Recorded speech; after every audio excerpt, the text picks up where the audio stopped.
Ladies and gentlemen, filmmakers and moviegoers alike, welcome. I popped in there a moment late, but whatever. Welcome to Cricket Casual. I'm your host, Three Cups. And at the moment, I'm all alone. All by myself. I'm not going to finish that or else I'll get striked. But hey, everybody. I'm here. And I'm here to talk to you today about a couple of movies. Probably see one of them behind me here. It's me. I'm alone right now up until our friendly neighborhood dorky dev wakes up. So anyone who has his number, call him, message him.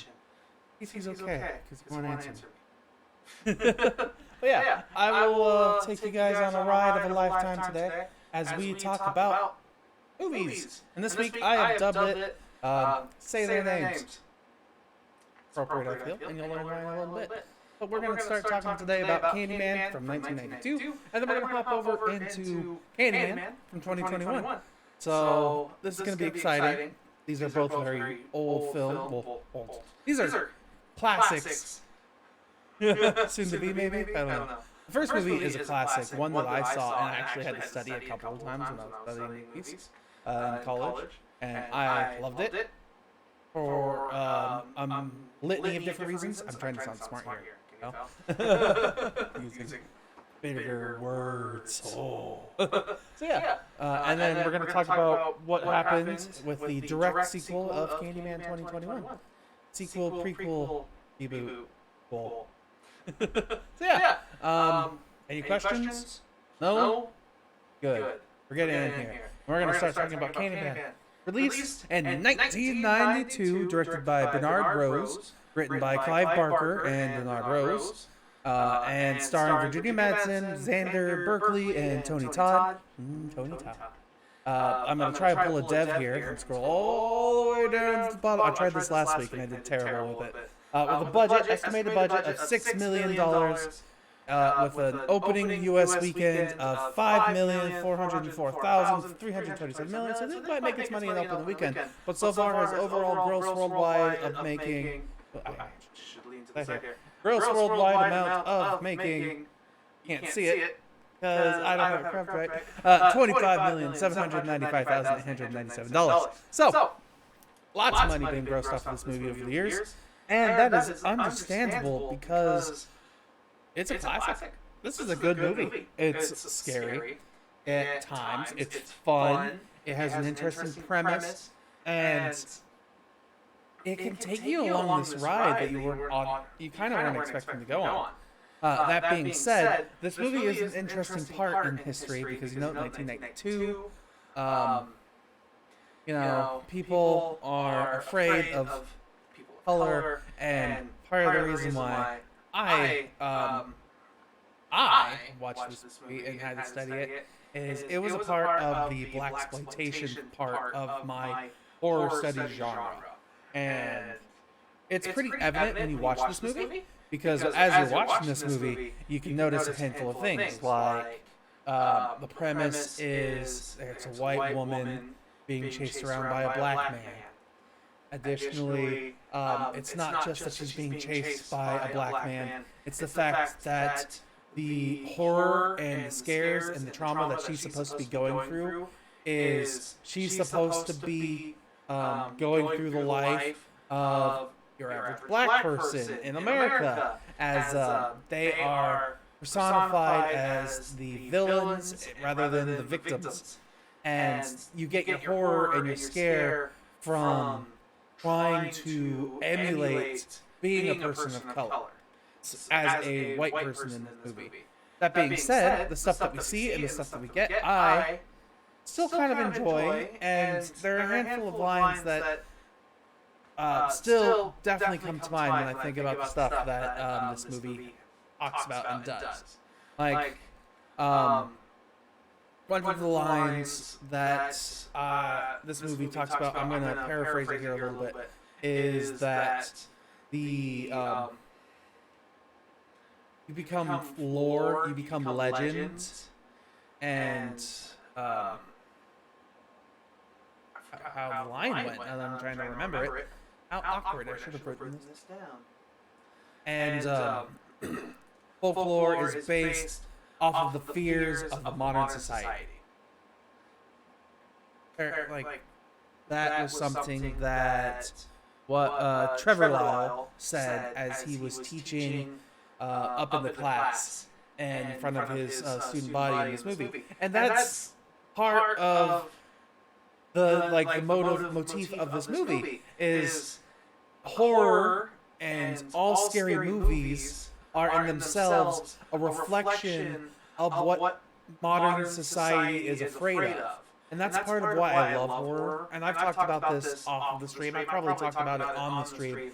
But horror movies are a capsule, a time capsule for cultural history of what were people afraid of throughout the years. And they adapt and they push the boundaries of visual storytelling at times. Because if they don't, then you quickly become boring and overplayed. So that's part of the many reasons why I love horror. And man,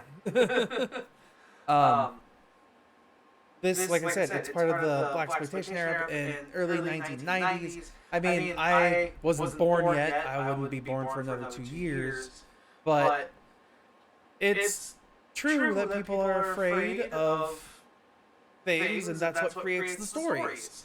Like in the 70s and 80s, I've probably said this before as well. Like Friday the 13th, is it? No. Nightmare on Elm Street, the second movie, Nightmare on Elm Street 2, is an incredibly homophobic movie where, like, or is that homophobic? What I'm thinking of?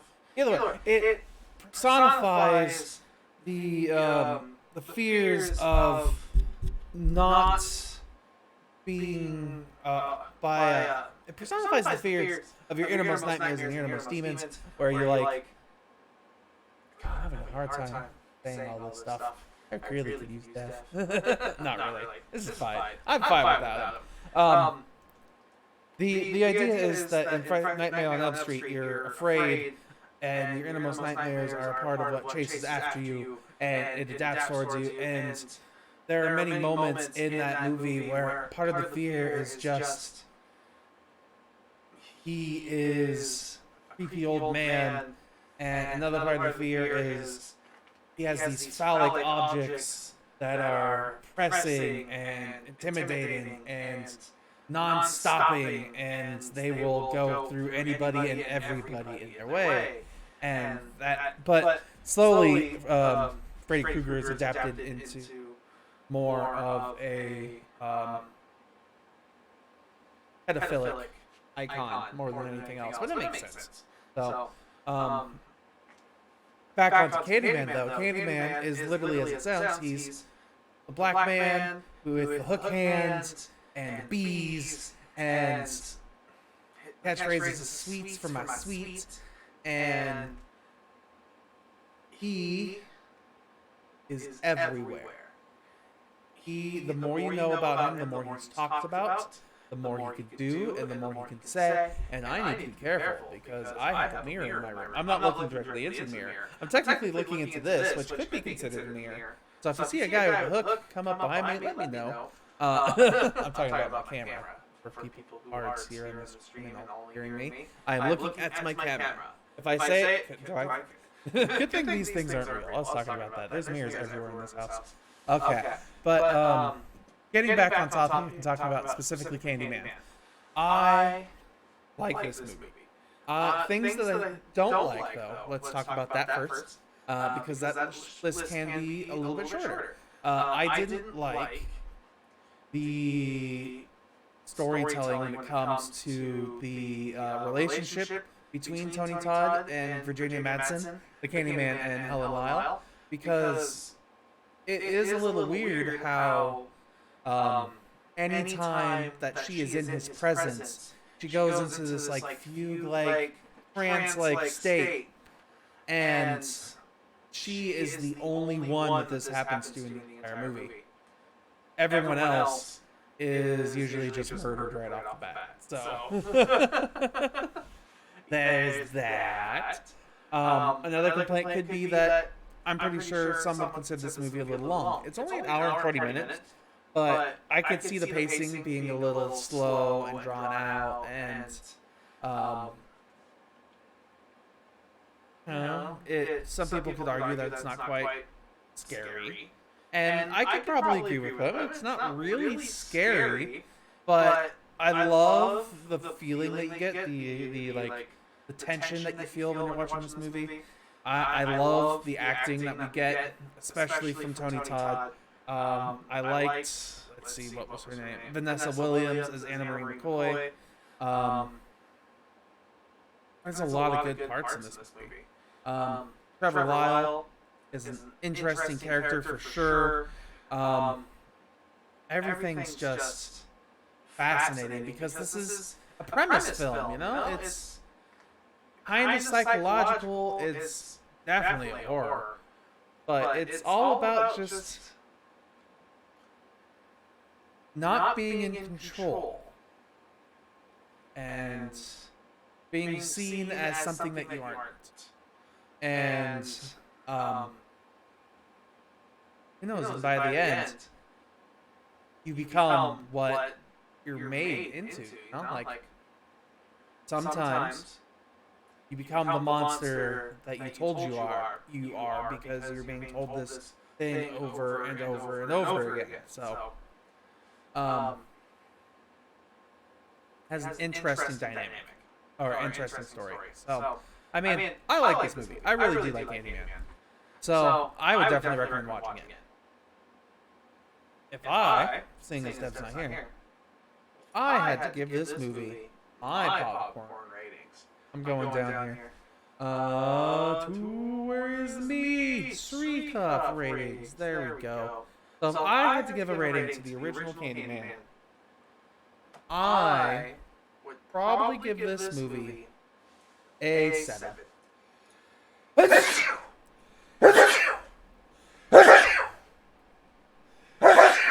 Pardon me. I don't know where that came from. I had to press the number button. I pressed the number button and changed the screen. I need to stop. I need to get used to that. I do this all the time. I give this movie a 7. 7 out of 10 popcorn kernels. It is still, to me, I enjoyed it. I watched it again. I couldn't take my eyes off the screen. And I will watch it again. And probably again. And then again. Yeah. Yeah. Still waiting for Dev to log on. I want him to be here. Like, he was excited to talk about this movie. But yeah, work and life is hard. So let's move on. We're going to talk about our second movie today, which is Candyman. Helps if I can type. Candyman. Made in 2021. Directed by Nia DaCosta. Written by Jordan Peele, Wayne Rosefield, and Nia DaCosta. And starring Yahya Abdul-Mateen II, Teyonah Parris, and Nathan Stewart-Jarrett. This movie released with a estimated, there is no estimated how much it cost to make, but so far, opening weekend in the US was $22 million as of August 29th. And so far, as of today, it's grossed a total of $33,809,370. Money. This movie is shorter than the last Candyman movie. The movie is only an hour and 31 minutes long. It is a direct sequel to the 1992 Candyman movie, where this movie had me very conflicted for a long time. I'm still a little bit conflicted. That's kind of why I wanted Dev to be here. Because this movie is absolutely an interesting story. It tells such a fascinating, history, as well as telling, when I mean by it tells a fascinating history is it tells us a story through many things, like through the lens of history. They tell the story through the lens of folklore. They tell it through modern social media and the news, and it's interesting. And this movie, I watched it, and I walked out of there thinking to myself that this is a terrible horror movie. And what I mean by that is I, at no point, was afraid for our main characters or the consequence or anything that could happen to them. Like, I thought this movie was going to be something different, but what it ended up being, to me, is definitely a lot more of a thriller. I would definitely cut this horror aspect out, because there is gore in this movie, but I wasn't scared. I was suspensed, maybe, but nothing bad really happened. I mean, throughout the movie, I don't feel a sense of urgency and like horror towards what's happening around our main characters. We have our main characters are Anthony McCoy and Brianna Cartwright. My apologies. And then they have side characters Troy Cartwright and William Burke, and just a bunch of side casts, a medley of side cast characters. And man, all the acting was great. I thought all the dialogue was great. I just, like I said, I just wasn't afraid. I sat there loving what I was seeing, liking the commentary that was being said, because this is very much a much more direct commentary on the gentrification and the treatment of black people from the police, and a plethora of other problems when it comes to people of color and the Black Lives Matter community. Black Lives Matter. It's still true. And a lot of this movie, heck, the movie ends at the end of all of the credits. There is a link, which I recommend people visit, which is thecandyman.com/impact, where you can learn the. Actually, I will pull it up here right now. thecandyman.com/impact.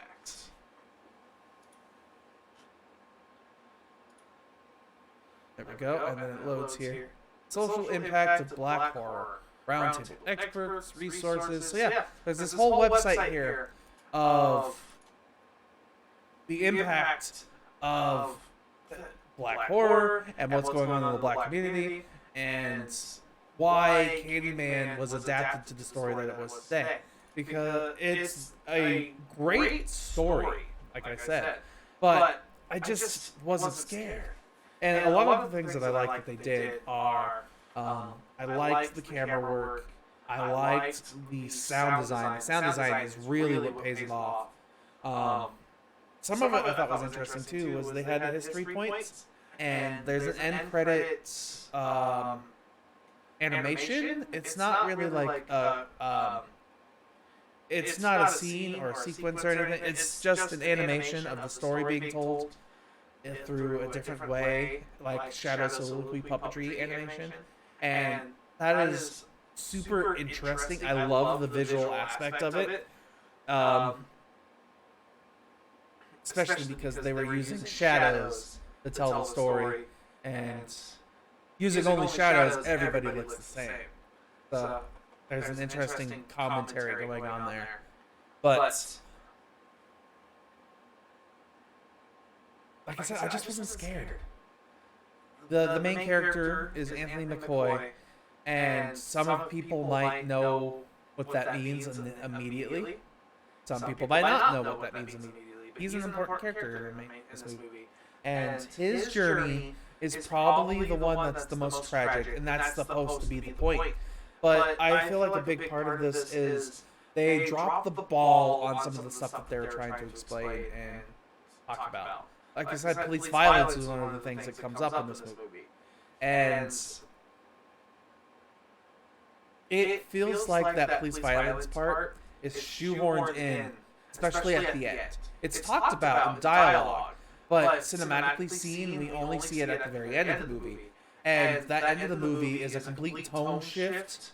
Well, not necessarily a complete tone shift, but the end of the movie changes everything for the Candyman universe.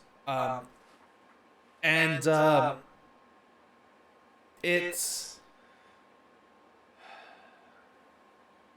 how do I say this? Like, it changes the story of Candyman drastically. And it connects it to what's happened over these past couple of years with,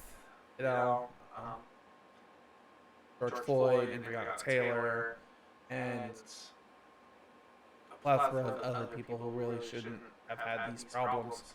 So I love that motif throughout this movie. The whole say my name, say it, say their names. That's why I call the show Say Their Names, because this movie talks about all the dishonor and the horror that happens to this community of people. And like I said, I enjoyed it. I like this movie. I think a lot of people should see this movie. I think you should see the original movie. Do I think it's a good horror movie? No. The best scenes in this movie, the best scene, the one where I was most terrified, happens to some art guy and his girlfriend. Girlfriend? I guess she's his girlfriend. Yeah. Like that sequence was the most like dread-filled, suspense, thrilling sequence in the entire movie. And that was in the first 30, 40 minutes of the movie. And then the rest of it was just kind of middling.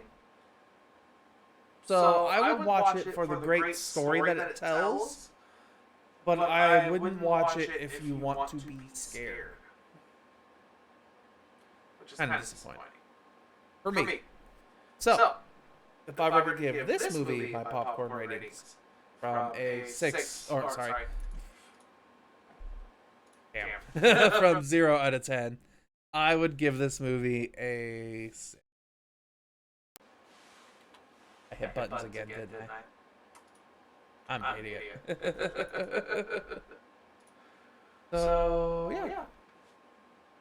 Any questions before I move on to spoilers? No? Questions? Alright.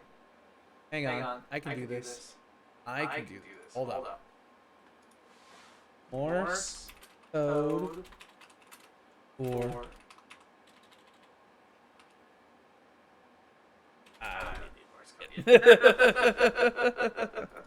I was just gonna do Morse code like beep beep beep beep beep for spoilers, but that defeats the point. So we're moving on over. It's spoiler time. We're here. If you don't want spoilers for the new Candyman 2021 movie, leave now and forever not say his name. Yeah, you ready? Here we go. So, Candyman. This Candyman story has everything to do, like I said, about the exploitation and the traumas that has happened throughout the black community. And the story of Candyman changes from that of one of a black killer man who goes crazy and kills everybody to the story of a man who is a victim and then becomes the monster and gets payback on those who made him the monster. And the whole point is, by the end, you want to say the names of the Candyman. You want to, and it's talked about how Candyman isn't just one man. He's a hive, and his name is used by all the people who were killed unjustly in that area of Beneath Green, the little community that they live in. And that I find very fascinating. especially because the premises, like the ideas that it leaves me in the future, like Candyman, 2021, awesome. That probably means in like 2023, if this movie does well, we're gonna get a sequel called Candyman, and you have to fight off like 5 or 6 different versions of Candyman chasing these people, and that would be super fascinating.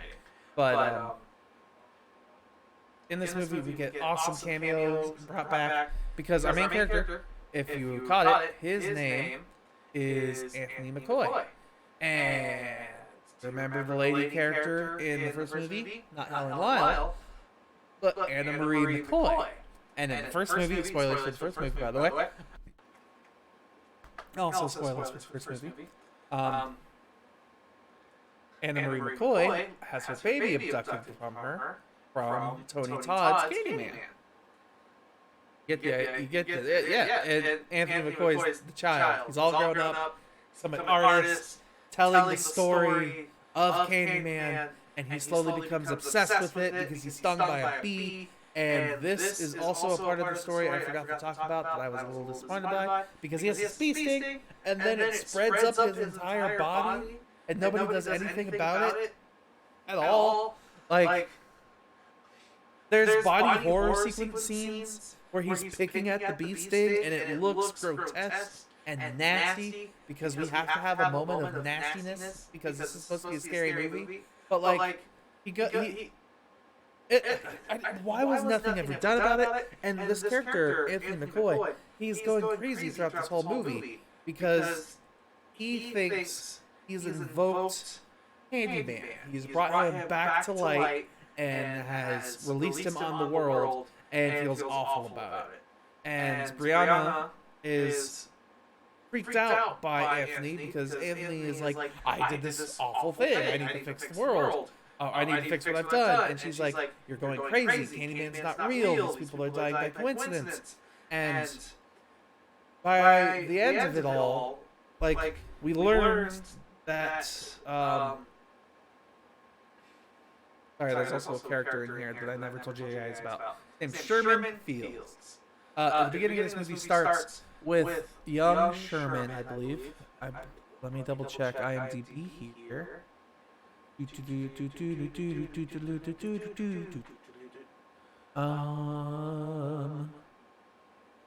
there a young Sherman?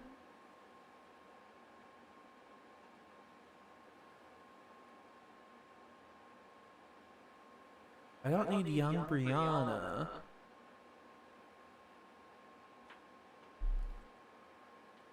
Is it Billy? No.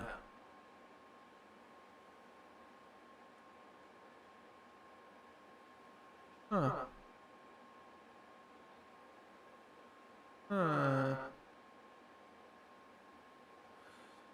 Well, I think it's Sherman. I believe it's Sherman. Or is it Clive? I don't know. I really don't know. Like, I don't remember the character's name, so I'm being honest. Sorry. There's a young character, I believe it's Sherman. Young Sherman is living in Cabrini Green, and he's told he has to go take his clothes and get his laundry done. So he's taking some laundry down to the local laundromat from the area. There's a hole in the wall, and he sees candy on the floor, and that happens a lot in this movie. There's candy on the floor, and that's the start of the suspense and the horror, and like, it's interesting, yes. But what happens is he finds candy on the floor, turns around and sees a man standing in the hole in the wall, and he comes through the wall and scream. And there's police outside this laundromat, so they run inside, and then it cuts. And the story there, as we're learning throughout this movie, is that was a younger man who was he was missing hand, yes, but he was a nice guy, and he was giving candy to people. And in his community, they found razor blades in a piece of candy. So they assumed it was him, and he went into hiding. And because the kid screamed, the killer, not the killer, the guy with the cans, ends up being beaten to death by police. and then they keep finding more razor blades and candy later. So it wasn't him, and he was beaten to death by police for no reason. You know, police and justice. That's the start of that thread that we're supposed to follow through.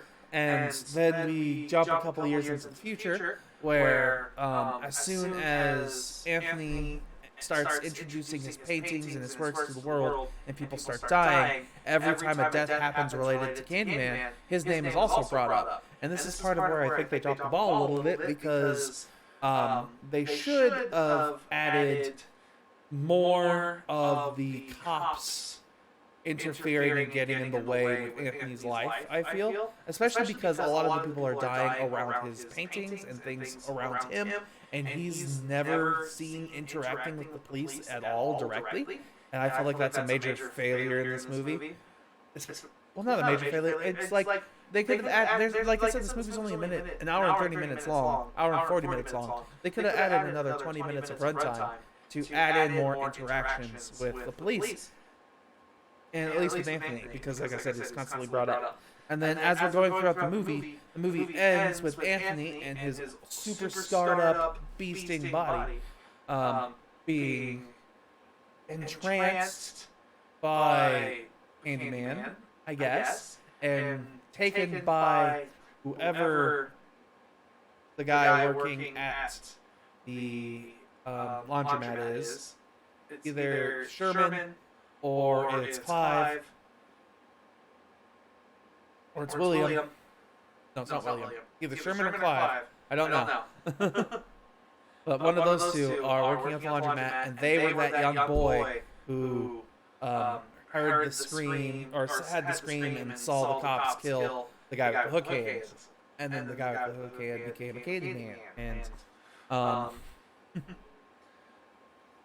yeah, if things get weird from there, because our guy who liked the Candyman and felt bad for the death of the guy who was giving candy to people, then tells us of the story of Candyman, and how he's just a victim, and how he's called the cops already, and he's sawn off Anthony's hand and replaced it with a hook to like reenact the original story from way back when, from the original movie. And then police burst in, and she's trying to like hold and comfort Anthony, and the police come in and shoot him and kill him. But we don't see this directly. This is one of those moments where we see the shadow of a cop. Once again, the shadow. So you see the black figure, and maybe the white hands, I don't remember, but you see the gun and shots. And our main character, Brianna, is alive and fine, but Anthony's now dead. And she's in the cop car, and the cops are like, so what happened?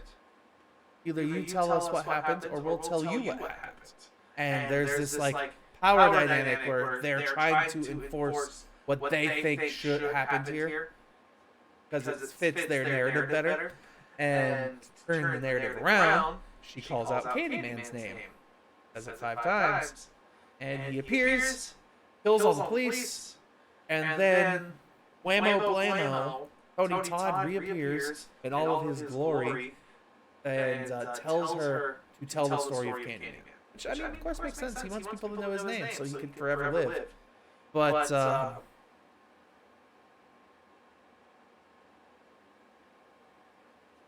there's a lag spike there. I was waiting for the lag spike to stop. Yeah, he comes back replacing the body of Anthony, who was the one killing all the police. He comes back as Tony Todd, and then Tony Todd version tells Brianna to tell everybody. And that's how the movie ends, which is a very abrupt ending, by the way. So I wish there was more of that. And it's an interesting story, absolutely. I love how they changed the original story and adapted it to what it's now.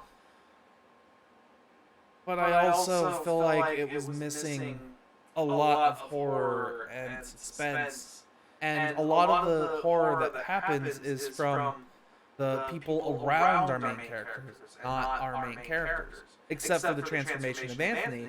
But that isn't seen necessarily as a scary thing until further into the movie. Like, there's this imposing sense of dread throughout most of the film, but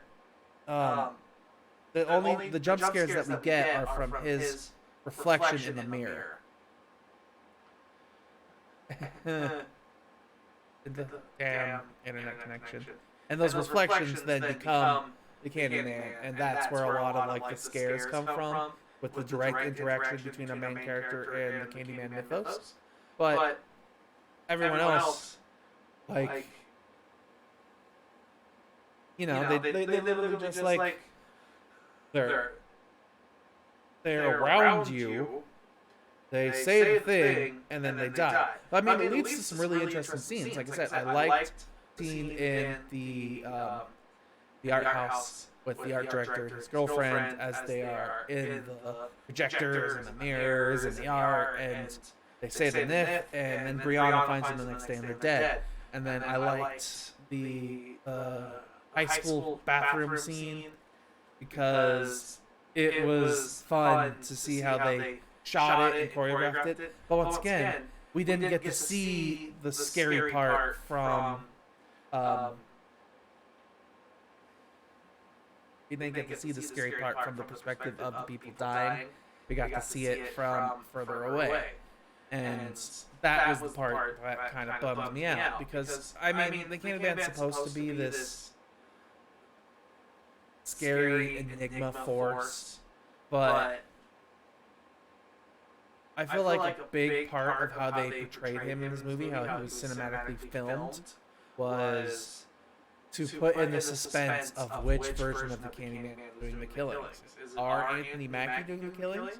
Are McCoy doing the killings? Or is it Tony Todd Candyman doing the killings? It's left unknown. Like, we don't get a face until we see the not Tony Todd version, be the Sherman version. Yeah, that's right.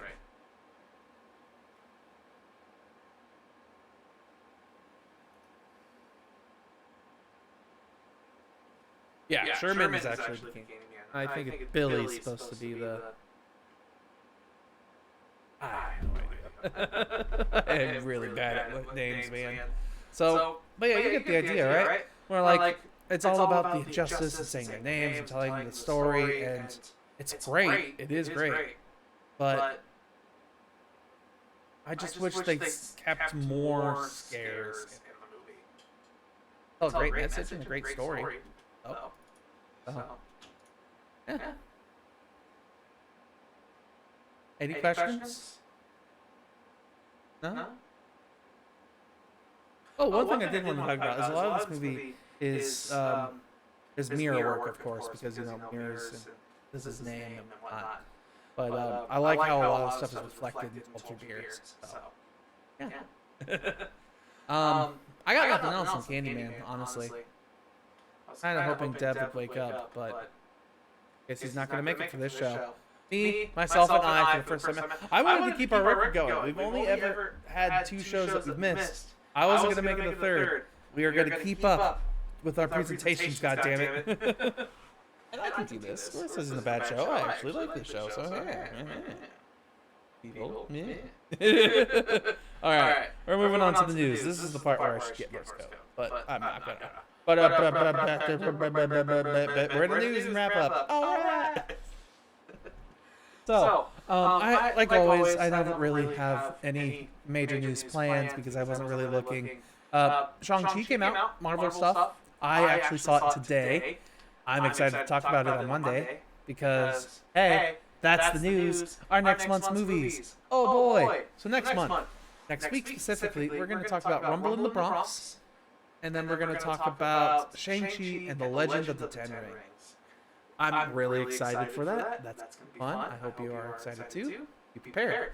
Then we're going to talk about the week after that. We are doing on 9/13/21, Edge of Tomorrow and the Tomorrow War. You know, the Tomorrow series. That's a clever joke. People might get it. Then, the week after that, I'm excited for that week. Something special is probably going to happen for that week. We are doing Jeepers Creepers Reborn and Malignant. I'm not sure which one we're going to end up talking about, but it's probably going to be Malignant. I like James Wan. We'll see. If Jeepers Creepers Reborn blows me away, we'll talk about that one instead.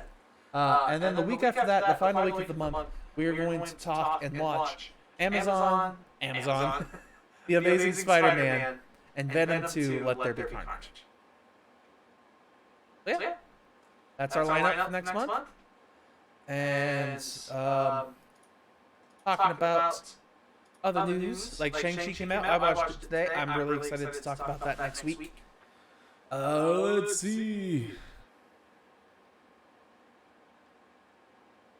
I see nothing scrolling rapidly through IMDb that really catches my attention to talk about. Ooh, horror movies. I love horror movies. It's around that time of the year, September, October. That's why we're watching more horror movies. Yay. So, yeah. Watch Shang-Chi, guys. And we'll talk about it next week. So I guess that's it. I guess that's it for the show today. Anybody want to talk about anything? Anything at all? Wish I had a gimmick planned. Like, you know, I said Candyman name so many times. I wish I had a way to, like, fucking, like, and then have a stream it, but, you know, not something I was prepared for. Yeah. Thanks everybody for being here. I hope you enjoyed the show. A little bit different, a little bit shorter. But hey, I did my best. I think you liked it. I liked it. I'm pretty sure you liked it. But yeah, we'll see you next time. Like, comment, subscribe, ring the bell, leave a review, all that fun stuff. Introduce the show to others. I'd like to talk to more people. So yeah, I'll talk to you guys later. And until next time.